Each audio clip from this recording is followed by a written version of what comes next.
Vale, pues vamos un poquitín tarde. Tenemos 20 minutos para preguntas.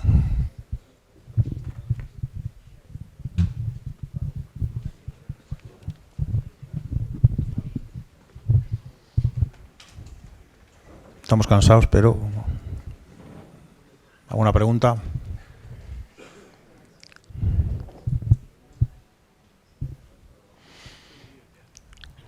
Hay hambre ya. Venga, pues 10 minutos en vez de 20.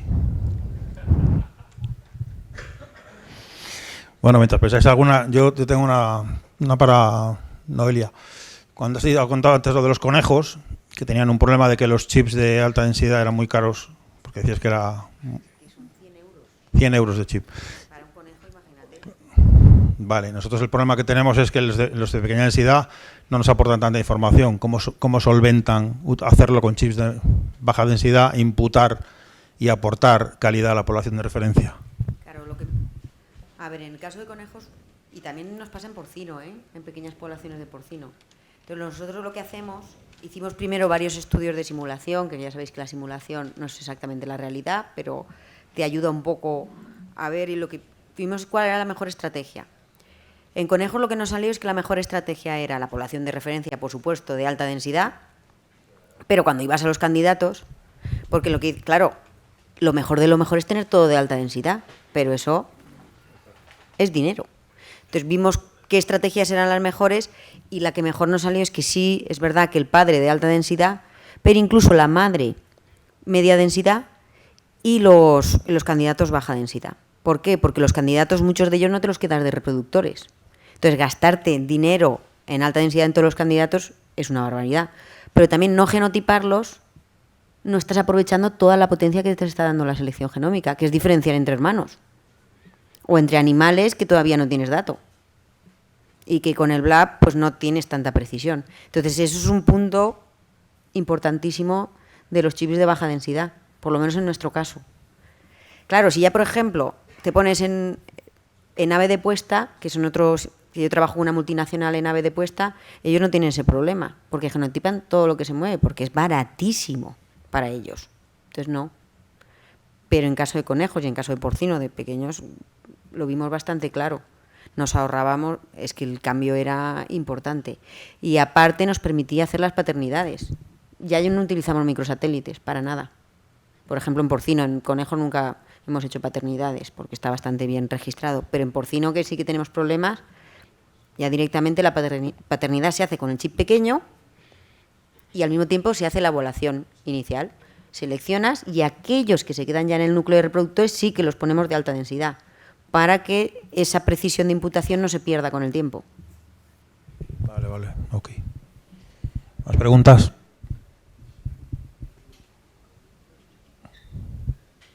Pues yo sigo preguntando. Juanjo, ¿tú le ves posibilidades a aplicar algo de eficiencia ya que nos conoces desde hace años? ¿Podemos empezar a aplicar algún tipo de indicador de eficiencia alimentaria? Yo, en principio, quiero decir, no. Voy a ser directo, no. A mí me parece que es un carácter muy importante, pero también es muy difícil de medir y en ovejas, quiero decir, en vacas lo están empezando a aplicar ahora. Yo creo que las primeras valoraciones deben ser de este año, por ahí, las valoraciones ya rutinarias fuera de proyectos piloto, de investigación, y realmente yo creo que estamos lejos. ¿Cómo lo aplican en ovino los que lo están aplicando? En Nueva Zelanda, Australia y Uruguay, que siguen más o menos el mismo esquema. Lo que tiene es una estación central donde van los machos, pero claro, esto es producción de carne o de lana, quiero decir, el animal tiene fenotipo. Y allí, cuando se hace la ronda de testaje, se le mide la eficiencia y se le da un valor genético, y ese valor genético entra dentro del índice. El índice, es decir, es un índice tipo ICO, en el cual pues, la eficiencia alimentaria, me parece que en Uruguay, no sé si era el 25 o 30% del ICO global, que junto con la emisión de metano, que vende bien y demás, pues se constituía el índice de lana en su caso. Los escoceses, de SRUC, de que lo hacen en Texel y en Scottish Bluffate y demás, lo que han hecho es una estación donde llevan a los machos. Los machos tienen estos sistemas, esa foto, una de ellas era del Scottish Agricultural College o Rural College, creo que se llama ahora, donde miden en cada ronda, yo creo que son del orden de 120, y para la gente de Texel, que hay muchos machos, querían hacer unos 700 anuales. Es verdad que la medición solo dura 45 días, máximo, con lo cual no es muy complejo.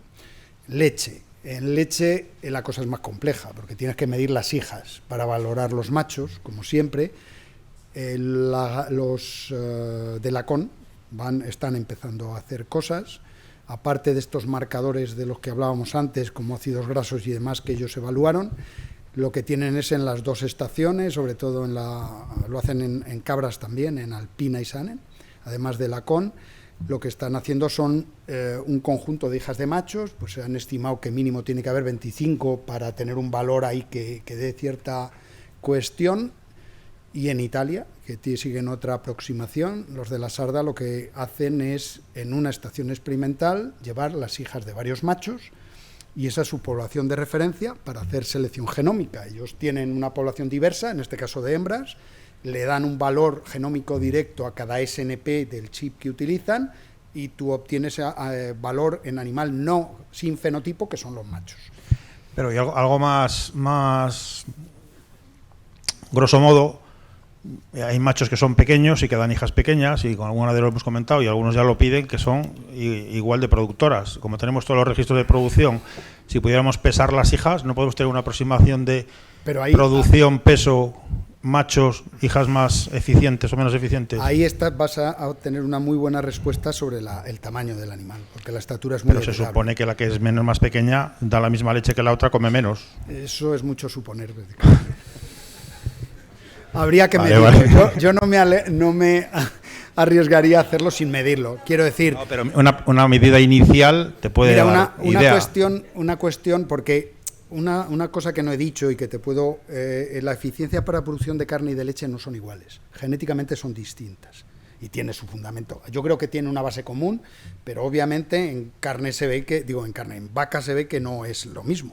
Igual que los dos índices miden cosas metabólicas distintas, y se utiliza el que es más general, vamos a decirlo así, de esa manera. No hay ningún índice que te mida la eficiencia real como tal. Entonces, si tú utilizas algo tan heredable como la estatura, lo que vas a seleccionar es por estatura. La eficiencia ya veremos. El peso. Bueno, el peso y la estatura tendrán una correlación de 0,8 mínimo, yo creo, no sé, pero por ahí. Y fenotípica, no sé, genética, pero seguramente también. Y yo creo que lo que hay que, si queremos seleccionar para eficiencia, hay que plantearse medir eficiencia, que puede ser una estación. Imagínate un futuro, pues que en Novigen llevéis ahí unas corderas de varios machos, o sea, de cada macho, pero varios lotes mezclados y demás, para que tal, durante mes y medio, pues si haces 8 lotes y llevas 50, pues tienes ya unas cuantas valoradas, y en varias rondas, pues tienes una opción de hacer valoración si realmente interesa. Que es un carácter interesante, no lo dudes, muy interesante, mucho. Pero medirlo es muy complejo.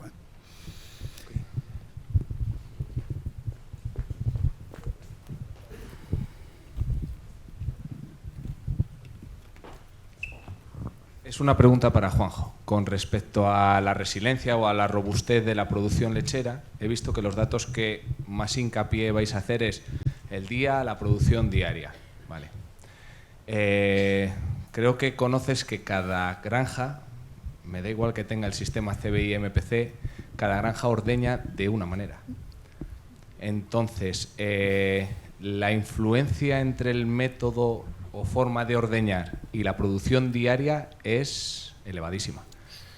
Entonces, a la hora de solamente recoger esos valores, ¿cuánto se va a deber a la robustez de la oveja y cuánto se va a deber a lo bueno o malo que sea esa persona, o sea, esa granja ordeñando? Es una pregunta maravillosa. Te das cuenta, seguro que te la das, que te conozco como alumno años A y después, uno de los criterios que he puesto ahí es que las granjas tienen que tener 700 ovejas mínimo. Quiero decir, me estoy centrando un poco.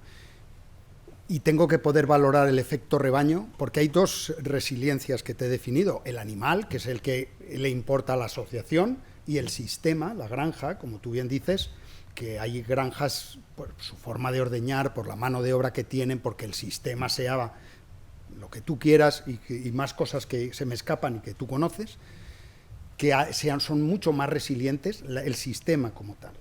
Pero si nosotros tenemos un número de datos importante, creo que vamos a poder desgranar la parte heredable de la parte, si quieres, más ambiental. Y luego sí podemos ver cómo dentro del mismo sistema, ¿estás de acuerdo?, que va a haber una gradación del animal, y ahí también puedo hacer, si la granja es muy grande, y casi todas son muy grandes, para mí ese es el límite, me va a permitir desentrañar esas diferencias no tan sutiles, que son muy importantes. Si a priori yo te diría, la granja es lo que más va a explicar, a priori, pero no sé. Pero lo que me interesa a mí como genético es lo que yo puedo mejorar, lo heredable. Que yo tu granja no la voy a mejorar, tú tienes interés y demás, y además no hay ningún modelo perfecto. Cada uno va a aquel nivel en el que está cómodo, es rentable y demás, y soluciones buenas para ti, para el vecino a lo mejor no lo son, estas cosas. Pero la genética va a ser global para todos, y un animal va a ser más resiliente en condiciones globales, casi seguro que lo vamos a poder ver. Aunque es verdad, pero yo no creo que haya tantas diferencias, que una de las formas de medir esto es lo que se llama norma de reacción. Aquí tengo que un mismo animal en un sistema se puede comportar muy bien y en otro muy mal, que creo que es por donde va tu pregunta. Eso se llama norma de reacción o interacción genotipo-ambiente, aquellas cosas que os explicábamos, que dices, vaya rollo. Bueno, pues al final tiene un porqué. Los sistemas no son tan distintos aquí. No estamos hablando de una producción en Francia y una producción en Egipto, o en España y en Noruega. No hay tantas diferencias, pero sí las hay, ¿eh?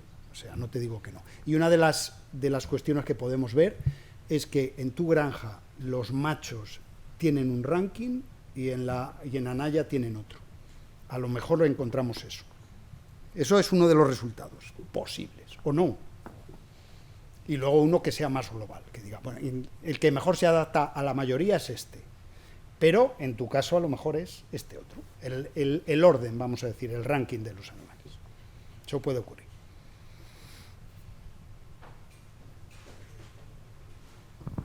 También pregunta para Juanjo, ¿durante cuántos años pensáis hacer este análisis? 3. Y esa longitud o longevidad de una oveja no podría dar un valor también muy importante de resiliencia a una oveja que... Sin duda, sí. Es decir, te he respondido mal, te voy a responder mejor ahora. El proyecto dura 3 años, son así. Si tú tienes, imagínate que tú eres un candidato y tienes datos para atrás de otros 3, me has hecho feliz. Quiero decir, porque lo voy a medir en 6. Y eso va a ser mucho más fiable. Que es tu pregunta real. Es decir, ¿te vale con 1 año?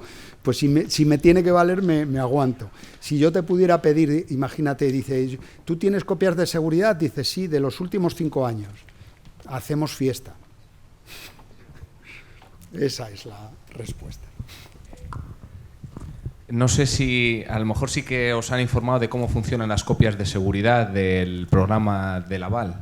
En las producciones, al pedir las producciones diarias, el problema es que las bases de datos de Laval son como que tienen 2 bases, una base de históricos y una base de datos diaria. Y la base de datos diaria cada 2 días se pone a 0. Es decir, que para recuperar la producción diaria de animales durante 6 meses. Imagínate. 6 meses o desde el 2016, como es mi caso, habría que ir restaurando las copias que se crean diariamente cada 2 días. Deberías ir restaurando en el programa de Laval, restauro, cojo datos, restauro, cojo datos. Se puede hacer, pero es no es factible a largo plazo. A un medio plazo quizás sí, decir, bueno, pues estos meses sí, pero a 5 años no, sin duda. Yo no sé si no hay nadie, porque creo, me decía Beatriz, que cuando habló contigo, que tú, por ejemplo, sí tenías copia de seguridad de algunos. Lo que yo no sé es cómo se se generan. Yo las tengo guardadas. Lo que la dije es que no sabía si los de Delaval, dándola algún programa, ella lo pudiera insertar ahí y le salieran los 6 meses para atrás, que es lo que salía el día que estuvo ella allí. Nuestro objetivo no es daros trabajo, como un poco... No, eso tiene que ser ellos, porque en el ordenador mío yo no voy a meter una copia vieja. No debes. No, pero a lo mejor nosotros sí podemos, porque parte de ese trabajo a lo mejor lo podemos automatizar nosotros. Creo que sí, creo que se pueden, porque yo he asesorado granjas y creo que se pueden instalar demos y sobre esa demo de granja, lo que pasa es que os tendrían que dar acceso a los diferentes tipos de salas de ordeño que hay, los diferentes demos e ir reinstalando base de datos. Yo lo he hecho en mi granja para recuperar información a lo mejor de animales que ya han desaparecido. Es tedioso, pero sí que se puede hacer. Bueno, pues en ello estamos porque un poco, claro, tú partes de... Beatriz cuando decía, bueno, todos los de Delaval tenían lo mismo. Digo, no, mira, de lo que yo sé hay 2 sistemas, que son lo que el MCP y el otro, digo, que no dan los mismos datos. Porque el MCP sí te da el dato bruto como tal del puesto y demás, pero el otro yo creo que corrige. De hecho, uno cuando se caen las pezoneras cambia el dato, otro no sé muy bien cómo va, porque eso también, los de Delaval tampoco son tan claros, quiero decir. Probablemente yo tampoco he hablado tanto con ellos.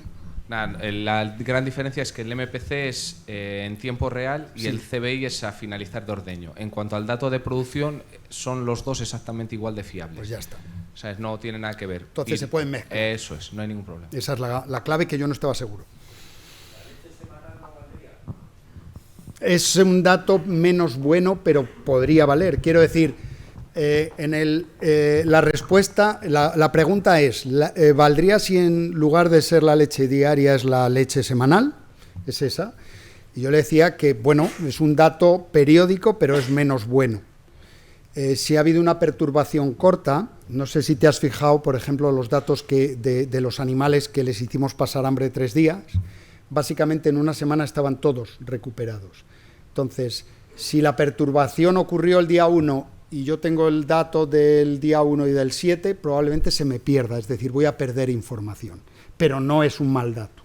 Quiero decir, es mejor tener la leche semanal que tenerla mensual, por ejemplo. Porque en la mensual ya sí que sería básicamente imposible. La mensual es el control lechero que tenemos oficial. Y ahí es muy complejo. ¿Pero qué hace la semanal de toda la vida de la oveja? Que también es un dato muy claro. Sí, eso es un buen dato. Sí, porque puedes ver que ha habido malas semanas, que es lo que tú me quieres decir.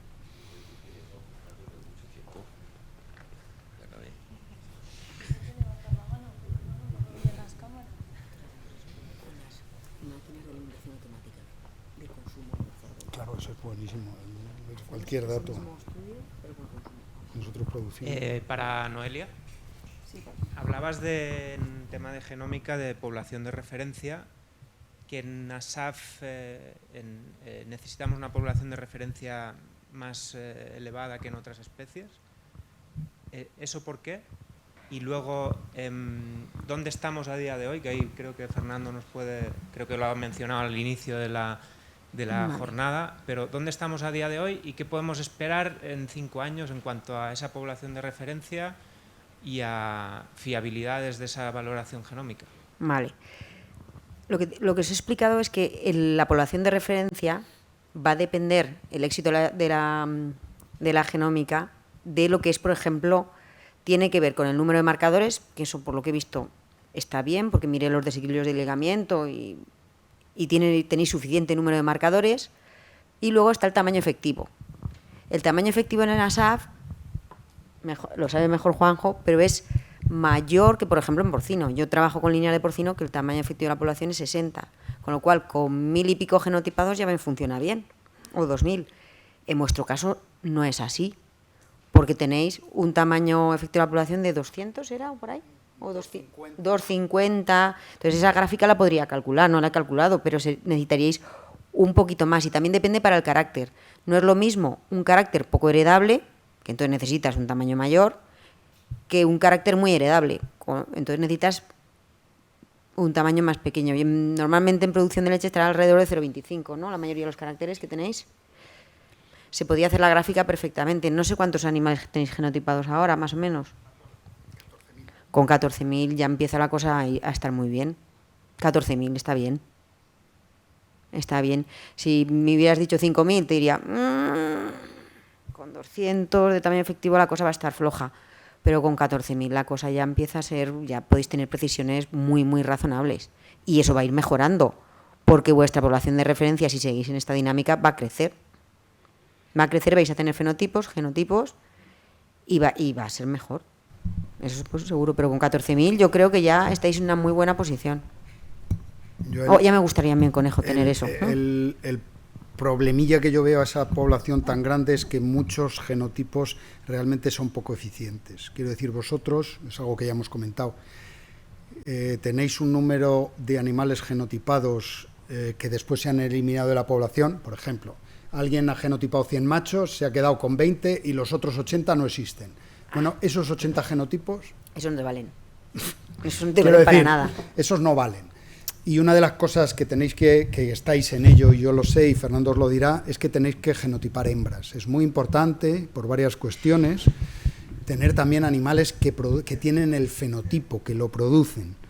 No sé, aquí para que os hagáis a la idea, en Holstein me parece que hay... Te enseño la gráfica. Sí, pero de los datos últimos yo creo que son, se lo enseñaba yo a Laura, si son 9 millones los animales genotipados en total, el 89% son hembras. Claro. Claro. Porque hay otro factor que además puede seleccionar las hembras. Que antes en leche solo se seleccionan machos, como sabéis, y cuando tienes un aporte de la otra vía, porque esa ecuación tan bonita que os ha enseñado, pobres, de los mejoradores se puede dividir en dos.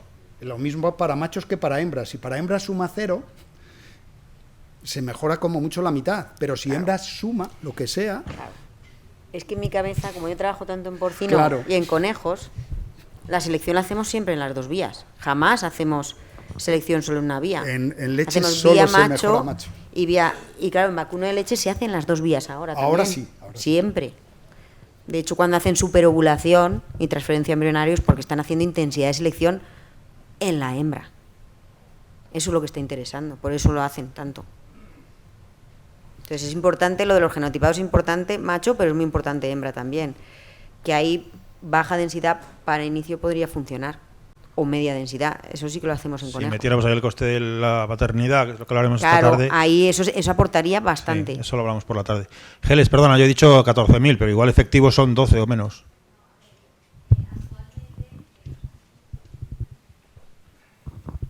A ver, actualmente total genotipados hay unos 16.500, no llega, ¿vale? Pero es lo que dice Juan. Pero con información, ¿cuántos? Claro, información, un 50% de esos tienen información. Ahora mismo hay un grueso de animales que son futuros reproductores, que es lo que tú has llamado candidatos, ¿vale? Entonces, eso, los que queden vivos en la explotación y adquieran fenotipo, sobre todo machos que se van a testar a través de las hijas, pasarán a enriquecer esa población de referencia.